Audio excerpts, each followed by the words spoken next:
Do you ever feel a little uncomfortable giving advice in English? Maybe you want to help someone, but you don't want to sound pushy, bossy, or rude.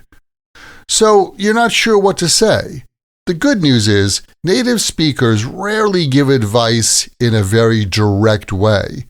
Instead of saying things like, "You should do this," we usually soften our advice and make it sound more friendly and conversational. So today, let's look at some very common, very natural ways native speakers give advice in everyday English. Welcome to another Happy English podcast coming to you from New York City. And here's your English teacher, Michael. All right, thank you, John, and thanks, everyone. It's Michael here from Happy English, and I help people speak English better.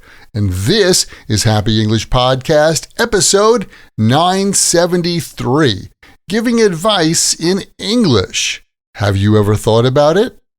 Today, we're going to look at several common phrases you can use to give advice. They all sound friendly, casual, and very natural in conversation. So let's start with, have you ever thought about, this is one of the softest ways to give advice in English. When you say, have you ever thought about, you're not telling someone what to do. You're simply suggesting an idea and letting them decide.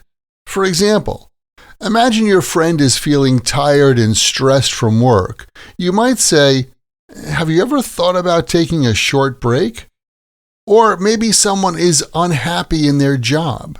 You could say, have you ever thought about changing departments?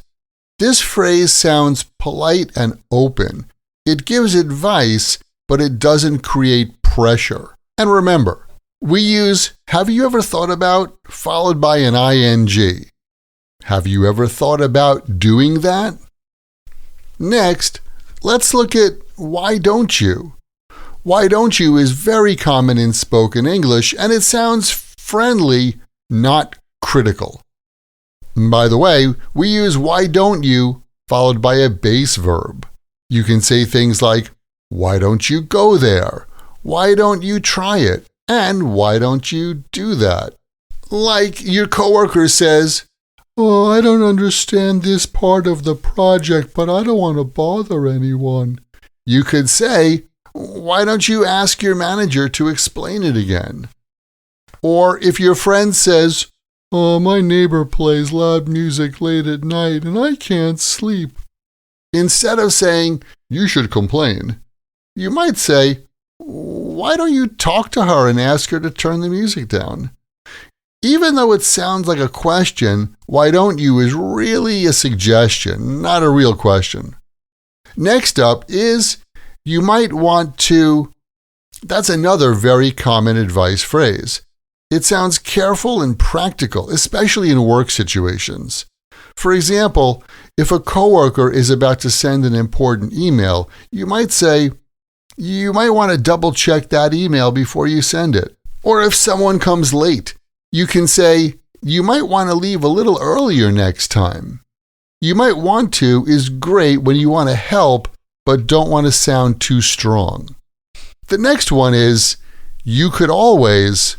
You could always is used when you're offering an opinion or a possible solution. Like, if a friend can't decide what to do about a personal problem, you can say, well, you could always take a day off and think about it. Or if a coworker is worried about asking for help, you might say, you could always ask your boss directly. The phrase you could always makes the advice sound flexible, like one option, not the only answer. Now, let's move on to some more casual advice phrases. These are very common in relaxed spoken English. First is, what about? What about is a very easy and natural way to suggest an idea. Imagine your friend says, oh, I keep missing my English class because of work meetings. You could suggest, what about taking the Saturday class instead? Or imagine a coworker says, I'm not sure how to tell my team that the deadline changed. You might say, what about sending a group message to everyone? This sounds casual and helpful, not pushy. What about is great when you're suggesting one possible idea, not giving strong advice. Next is how about. How about often sounds a little more supportive or encouraging, especially when someone looks tired, stressed, or unsure. For example, if a friend says, I've been working nonstop all week and I feel really exhausted, you could say, hey, how about taking tomorrow afternoon off and getting some rest? That sounds caring, not pushy.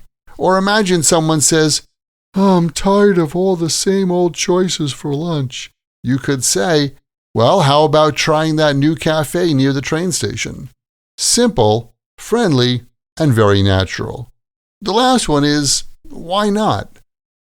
Why not sounds a little more confident and encouraging. It's still casual, but it can gently push someone forward. For example, imagine your friend met a woman at a party and says, I'm not sure if I should ask her out. What if she says no? You could say, why not ask her? You have nothing to lose.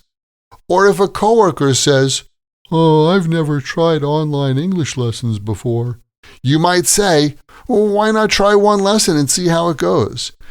This encourages action without pressure.